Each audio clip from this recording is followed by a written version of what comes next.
முதுகு வலியா மூட்டு வலியா கை கால் நீட்ட மடக்க இயலாமையா அறுவை சிகிச்சை இல்லா குணம் ஆயுட்கால நிவாரணம் டாக்டர் ஸ்ரீவர்மா பிசிஆர் மகாராஜா தைலம் அனைத்து மருந்து கடைகளிலும் கிடைக்கும். கடந்த வாரம் 3 நாட்கள் தொடர்ந்து தமிழகத்தில் அமலாக்கத்துறையினுடைய சோதனையானது நடந்தது.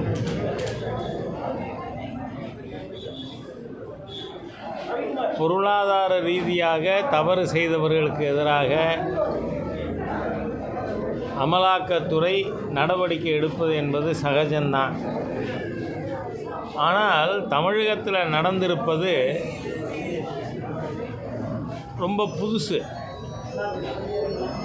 ஏன்னு சொன்னால், ஒரு அரசு துறையின் தலைமையகத்தில் ரைடு நடந்திருக்கு. டாஸ்மாகில் ரைடு நடந்த அதே காலகட்டத்தில் சாராயம் உற்பத்தி செய்கின்ற கம்பெனிகள், லிக்கர் மேனுஃபேக்சரர்ஸ், அவங்க ப்ரிமிசஸில் நடந்திருக்கு.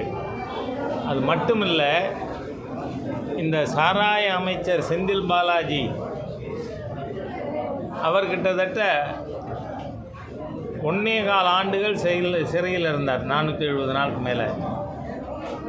அப்போ ஒரு விஷயம் பரவலாக மக்களிடம் பேசப்பட்டது. என்னன்னு சொன்னால், ஒரு குவார்ட்டருக்கு 10 ரூபா,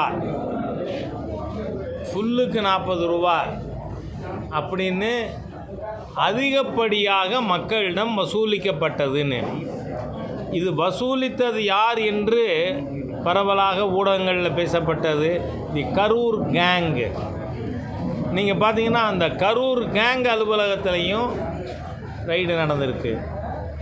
ஆக அந்த ரைடுக்கு பிறகு அமலாக்கத்துறை அதனுடைய அறிக்கையை கொடுத்துருக்கு. அதில் எம்ஆர்பி ரேட்டை விட அதிகமாக வசூல் செய்தது. ஒரு குறிப்பிட்ட கம்பெனிக்கே எல்லா ஆர்டரும் டாஸ்மாகில் கொடுக்க முடியாது. பர்டிகுலர் கம்பெனிக்கு 30% மேலே கொடுக்க முடியாதுன்னு அரசு ரூல் இருக்குது. ஆனால் ஒரு குறிப்பிட்ட நபரே ஃபேவர் பண்ணப்பட்டிருக்கார். அது மட்டும் இல்லை, ஃபைனல் டெண்டரில் பார்த்தா டெண்டரில் பார்ட்டிசிபேட் பண்ணுறவங்க ஒரு நபர் மட்டுமே இருந்திருக்கார். ஆக முழுமையாக முறைகேடாக இந்த லிக்கர் பிஸ்னஸ்ஸு தமிழ்நாட்டில் நடந்திருப்பது இப்போ வெளியில் வந்திருக்கு. இந்த 1000 கோடிங்கிறது only tip of the iceberg. இது ஊடகங்களில் 4000 கோடி, 40,000 கோடி, 2 லட்சம் கோடி என்கின்ற அளவிற்கு இது பேசப்படுகிறது. இதில் முழு இன்டெப்த் இன்வெஸ்டிகேஷனுக்கு பிறகு தான் அதனுடைய பரிமாணம் எவ்வளவுங்கிறது தெரிய வரும். ஆனால் ஒன்று, இதே போல் லிக்கர் பாலிசியில் ஊழல் பண்ணி தான் டெல்லியில் இருந்த ஆம் ஆத்மி சர்க்கார் விழுந்தது. தமிழ்நாட்டினுடைய மணிஷ் சிசோடியா யார் தெரியல. என்ன, தமிழ்நாட்டின் மணிஷ் சிசோடியா விரைவில் வெளியில் அவர் அறிவிக்கப்படலாம், கைது செய்யப்படலாம், என்ன வேணால் நடக்கலாம். It is for the enforcement directorate to decide. ஆனால் இந்த பிரச்சனையை மக்களிடம் நாம் கடைக்கோடி வாக்காளர் வரை எடுத்து செல்ல வேண்டும் என்று பாரதிய ஜனதா கட்சி முடிவெடுத்திருக்கிறது. அதனால் நாளைய தினம் சென்னையில் டாஸ்மாக் அலுவலகத்துக்கு முன்னாடி ஆர்ப்பாட்டமானது நடத்த இருக்கிறோம். அதுக்கு பிறகு 5000க்கு மேற்பட்ட எல்லா டாஸ்மாக் கடைகளுக்கு முன்பாகவும், அப்புறம் அது இன்னொன்று என்ன, எலைட்டு கிளப்புன்னு பேரா, இவங்க செலக்ட் பண்ணி எலெக்ட்னு சொல்கிறாங்க. தண்ணி கொஞ்சம் நல்ல குவாலிட்டியாக தண்ணி அடித்தான்னா அது எலைட்டு கிளப்பு. ஒருத்தர் படிச்சிருந்தாருன்னா அவரை எலைட்டுன்னு சொல்லிகிட்டு இருந்த காலம் போயிட்டு, இப்போ தண்ணி அடிக்கிறதுல சரக்கு, நல்ல சரக்கு அடித்தா அவர் எலைட் மெம்பர், எலைட்டு கிளப்பு மெம்பர்னு சொல்கிற அளவுக்கு தமிழ்நாட்டில் இப்போ வந்திருக்கு. இது ஊழலின் ஒரு அம்சம்தான். ஏன்னா இந்த திராவிட முன்னேற்ற கழகத்தில் தொட்டதெல்லாம் ஊழல். நீங்கள் பாருங்கள், சென்னையில் 1200 டாய்லெட் கட்டுறதுக்கு 1360 கோடி. ஒரு டாய்லெட்டுக்கு எவ்வளோ ஆகுது காஸ்ட்டு? 1 கோடிக்கு மேலே. கக்கூசில் காசு பிறக்கிற ஒரு கும்பல் ஆட்சியில் இருக்குது தமிழ்நாட்டில்ங்கிறது அவமானமா இல்லையா? நீங்கள் பாருங்கள், ஸ்வச் பாரத் அபியானில், தூய்மை இந்தியா திட்டத்தில் கழிவறை இல்லாத வீடு இருக்கக்கூடாது என்று மாண்புமிகு பிரதமர் அவர்கள் ஒரு வீட்டுக்கு 12,000 ரூபாயில் டாய்லெட் கட்டி கொடுத்தோம். இப்போ சென்னையில் டாய்லெட்டுக்கு காஸ்ட் எவ்வளவு? கன்ஸ்ட்ரக்ஷன் 1 கோடிக்கு மேலே. சரி, அதுக்கப்புறம் அது மெயின்டெனன்ஸ் எவ்வளோ தெரியுமா? ஒரு நாளைக்கு 360 ரூபா. அது பார்த்திங்கன்னா 30 நாளைக்கு 12,000 வந்துடுது. நாம் கட்டி கொடுத்த மக்களுக்கான கழிவறையினுடைய காஸ்ட்டு ஒரு மாதத்துக்கான மெயின்டெனன்ஸ் சார்ஜஸ். ஆக இது எல்லா விதத்திலும் பார்த்திங்கன்னா, முந்தான ஒரு செய்தி, பாவம் ஏழை விவசாயிகள், அவன் நெல் கொண்டு வந்து போடுற ப்ரொக்யூர்மெண்ட் சென்டரில் 300 கோடிக்கு ஊழல். ஆக இந்த அரசாங்கம், அதுலேயும் இப்போ ரொம்ப பேசுகிறவர் ஒருத்தர் கல்வி அமைச்சராக இருக்கார், ஆரம்ப கல்வித்துறைக்கு. என்ன அவர் பேர் என்ன? மகேஷ் பொய்யமொழி. பொய்யாமொழி இல்லை. ஏன்னா நான் கேட்டிருக்கிற கேள்விக்கு இன்னும் பதில் வரல. சென்ட்ரல் கவர்மெண்ட்டு கம்ப்யூட்டர் எஜுகேஷனுக்காக அது தனி ஸ்கீம், அது வந்து பிஎம்ஸ்ரீ ஸ்கீமில் வராது. அதுக்கு மத்திய அரசாங்கம் இதுவரை 1058 கோடி கொடுத்துருக்கு, ஒவ்வொரு ஆண்டும் கொடுத்து கொண்டு இருக்கு. அதுக்கு என்ன condition? Qualified computer teacher appoint பண்ணணும். எந்த ஸ்கூல்லையாவது பண்ணியிருக்கீங்களா? நீங்கள் சிவகங்கை மாவட்டத்தில் பொய்ய வயலுங்கிற ஊரில் கம்ப்யூட்டர் சிஸ்டத்தை ஆன் பண்ண போன பையன் ஷாக் அடித்து செத்து போயிட்டாப்புல. காரணம் என்ன? அந்த லேபரேட்டரிக்கு கனெக்ஷன் கொடுக்கறத எர்த்து கூட கொடுக்கல. ஒரு பையன் வந்து இறந்து போயிருக்கார். ஆக computer teacher, qualified teacher appoint பண்ணலை. ஒன்று. ரெண்டாவது, எல்லா மாநிலங்களிலும் இந்த ஸ்கீமில் கம்ப்யூட்டருக்காக தனி புத்தகம் போடணும்னு சொல்லியிருக்கு. டெக்ஸ்ட் புக்கு போடலை. தமிழ்நாட்டில் விஞ்ஞான பாடத்தினுடைய கடைசி 3 பக்கம் மட்டும்தான் கம்ப்யூட்டருக்கு. தனி புக்கு போடணும், அதுக்கு காசு கொடுக்குறாங்க, அதையும் வாயில் போட்டுன்றாங்க திரவிடியன் ஸ்டாக். ஆக தொட்டது எல்லாத்துலேயும் ஊழல். அதனால் இந்த டாஸ்மாக் ஸ்கேண்டலை நாம் மக்கள் மத்தியில் எடுத்துகிட்டு போகும்பொழுது திராவிட முன்னேற்ற கழகத்தின் எல்லா விதமான ஊழலும் மக்களிடம் எடுத்து செல்லப்படும். அது தவிர ஒரே ஒரு விஷயம் மாத்திரம் சொல்லிவிட்டு நான் என்னோடய ப்ரீஃப் முடிச்சுக்கலான்னு நினைக்கிறேன். அதாவது பாரதிய ஜனதா கட்சியின் சார்பில் சம கல்வி எங்கள் உரிமை என்கின்ற ஒரு கோஷத்தோடு நாம் மக்களை அணுகி மத்திய அரசாங்கத்தினுடைய தேசிய கல்விக் கொள்கைக்கு ஆதரவாக கையெழுத்து வாங்கலாம்னு முடிவு பண்ணியிருக்கு. நடந்து கொண்டு இருக்கு. இது வரைக்கும் கிட்டத்தட்ட 15 லட்சம் பேர் ஆன்லைன் ஆஃப்லைன் ரெண்டுலேயுமா சேர்த்து கையெழுத்து போட்டிருக்காங்க. மே மாதம் 31ஆம் தேதிக்குள்ளே 1 கோடி கையெழுத்து வாங்கிறதுங்கிறது நம்ம இலக்கு. கிட்டத்தட்ட 8 நாள்லேயே நம்ம 15 லட்சம் அச்சீவ் பண்ணியிருக்கிறதுனால நம்மளோட இலக்கை ஈஸியாக அடைய முடியும். ஆனால் இந்த மொழி கொள்கையில் மக்களுடைய உணர்வுகளை தூண்டிவிட்டு பொய்யை சொல்லி நாம் இதை அரசியல் வாக்கு அறுவடை செய்யணும்னு திமுக திட்டமிட்டது. ஆனால் there are no buyers. மக்கள் திராவிட முன்னேற்ற கழகத்தின் இந்த வாதத்தை ஏற்கவில்லை. அதனால் மாண்புமிகு முதல்வர் உடனே என்ன பண்ணிட்டாரு, வந்து டீலிமிட்டேஷன் அப்படின்னு. டீலிமிட்டேஷன் பற்றி மாண்புமிகு பிரதமர் சொல்லியிருக்காரா? சொல்லலை. எலெக்ஷன் கமிஷன் சொல்லியிருக்கா? சொல்லலை. பாராளுமன்ற கூட்டத்தில் மேதகு ஜனாதிபதி அவர்கள் அதை பற்றி பேசியிருக்காரா? இல்லை.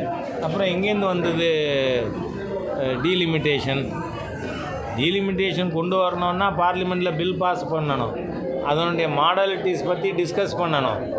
ஆனால் எதுவுமே நடக்காத பொழுது ஏதோ ஒரு விதத்தில் நீங்கள் இது என்னன்னு சொன்னால், டிஎம்கேயோட டிஎன்ஏயே என்ன, வஞ்சிக்கப்பட்டோம் என்கின்ற உணர்வை மக்களிடையே நாம் தக்க வைத்திருக்க வேண்டும். we have been deprived. இதுதான் அவங்களோட 67க்கு முந்தைய பாலிடிக்ஸாக இருந்தது. என்ன சொன்னாங்க அப்போ? வடக்கு வாழ்கிறது தெற்கு தேய்கிறதுங்க. ஆமாண்டா, இப்போ வடக்கு வாழுது தெற்கு தேய்னா இல்லை தெற்கு வளருதுங்க. நீங்கள் பார்த்தீங்கன்னா 67 என்ன சொன்னாங்க? வடக்கு வாழ்கிறது தெற்கு தேய்கிறதுன்னு.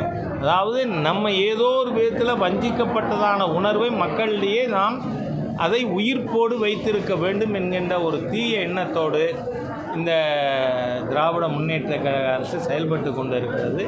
ஆனால் நாம் போகிற இடத்துலலாம், நான் திருச்சியில், சென்னையில், சிவகங்கையில் இதெல்லாம் இந்த கையெழுத்து இயக்கத்தில் பங்கு பெற்றுவிட்டு இன்றைக்கி கோயம்புத்தூர்லேயும் வந்திருக்கேன். ஆகவே மக்கள் ஆதரவு அதிகமாக இருக்குது. ஆகவே DMK will face its Waterloo in 26. Thank you. Delimitation சம்பந்தமாக தமிழகங்கள் மற்ற மாநிலங்களுடைய முதல்வரை சந்திச்சுட்டு இருக்காங்க. பஞ்சாப் சமீபத்தில் ஒரு ஆதரவு தெரிவிச்சிருக்காங்க. அதாவது இந்த புலிக்கு பயந்தவன்லாம் மேலே படுத்துக்கோம் நானா. ஏன்னா அப்போ புலி என்ன பண்ணும்? மேலே இருக்கிற ஆளை தானே பிடிக்கும். இவன் சேஃபாக இருக்கலாம்ல. அதுக்காண்டி சீஃப் மினிஸ்டர் ஸ்டாலின் என்ன சொல்கிறார்? மீதி 7 பேர் முதுகுல படுத்துக்கோ. இது என்ன சொல்லியிருக்கு டீலிமிட்டேஷனில்? இங்கே நல்ல வேளையாக மாண்புமிகு உள்துறை அமைச்சர் திரு அமித்ஷா அவர்கள் கோயம்புத்தூரில் இருந்தார் அன்றைக்கி. அவர் தெளிவாக சொல்லியிருக்கார், எந்த தென் மாநிலங்களோ கிழக்கு மாநிலங்களோ எந்த மாநிலமும் பாதிக்கப்படாமல் ப்ரோரேட்டாவில் நாம் டிஸ்ட்ரிபியூட் பண்ணுவோம் அப்படின்னு. அதனால் இந்த கூட்டமே இவங்க இப்போ ஒரு தீர்மானம் போட்டாங்கல்ல சட்டமன்றத்தில், அது மாதிரி தான். It is infructuous, it's not needed. தமிழகத்துடைய இந்த பட்ஜெட் அறிவிப்பு, தொடர்ந்து வேளாண் பட்ஜெட் அறிவிப்பு, அதை எப்படி பார்க்குறீங்க? தேர்தல் வரும்போது அதுக்கான ஒரு முன்னணி அறிவிப்பு. அதாவது நான் பட்ஜெட் அறிவித்த உடனேயே என்னோடய பத்திரிகையாளர்கள் கூட்டத்தில் சொல்லியிருந்தேன், இது 26க்கான தேர்தல் அறிக்கை தான். நீங்கள் இவங்க அறிவிச்சிருக்கிறது எதையாவது செய்தால் தானே அதை பற்றி நாம் அர்த்தத்தோடு விவாதிக்க முடியும். ஒன்றும் இல்லை, 2000 ஏக்கரில் சென்னைக்கு பக்கத்தில் புதிய நகரம் உருவாக்க போகிறோம்னு சொல்லியிருக்கார். இந்திரபிரஸ்தம் மாதிரியா நான் உருவாக்க போகிறேன்னு தினந்தோறும் ஒரு ஃப்ளக்ஸ் வச்சுருவோம். இன்றைக்கி 2000 ஏக்கரில் என்ன வேலை நடந்ததுன்னு கேட்டுக்கிட்டே இருப்போம். நீங்கள் பாருங்கள், இந்த கூவம் ஆற்றில் அடையாறில் அதை நல்ல புதிய லுக்கு கொடுக்கறதுக்கு எவ்வளவு கோடி ரூபாய் செலவு பண்ண போகிறதா சொல்லியிருக்காங்க? 1500 கோடி. 21-22 அதே 1500 கோடி அறிவித்தாங்களா? அப்போ இருந்தால் நிதியமைச்சர் பிடிஆர் தியாகராஜன் அறிவித்தார். அதுக்கப்புறம் இதே நிதியமைச்சர் போன வருஷ பட்ஜெட்லேயும் அறிவிச்சிருக்கார், இந்த வருஷமும் அறிவிச்சிருக்கார், அடுத்த வருஷமும் அறிவிப்பார். ஏன்னா அந்த அறிவித்த பிறகு தானே அவன் வீட்டுக்கு போக வேண்டியிருக்கு என்ன. இப்போ இது ஏன் 3 வருஷமாக ஒரே விஷயத்தை சொல்லிட்டு இருக்கீங்கன்னா என்ன அர்த்தம்? Is it not a fraudulent government? நான் அந்த வார்த்தை பயன்படுத்துறதுக்கு கூச்சப்படலை. ஏங்க நீங்கள் 3 வருஷமாக சொல்லிக்கிட்டே இருக்கீங்க அதே 1500 கோடி. கொஞ்சம் இன்ஃப்ளேஷனரி எஃபெக்டாக 1550, 1600 அப்படியாவது சொல்லியிருக்கலாம். ஆஸ் எ சார்ட்டர்ட் அக்கௌண்டன்ட் நீ சொல்லியிருக்கலாமே நான் ஃபீல் பண்ணுறேன். ஆனால் திருப்பி அதையும் சொல்லிகிட்டு இருக்கீங்க. கொஞ்சம் கூட வெட்கம் கூச்ச நாச்சம் இல்லாத ஒரு மோசமான தீய அரசு. அதனால தான் நீங்கள் சொல்கிறீங்க. இல்லைன்னா சொல்லுவீங்களா? அப்போ படிக்கிற பொழுதே ஃபினான்ஸ் மினிஸ்டருக்கு ஒரு தயக்கம் வந்திருக்க வேணாம், ஒரு வெட்கம் வந்திருக்க வேணாம்?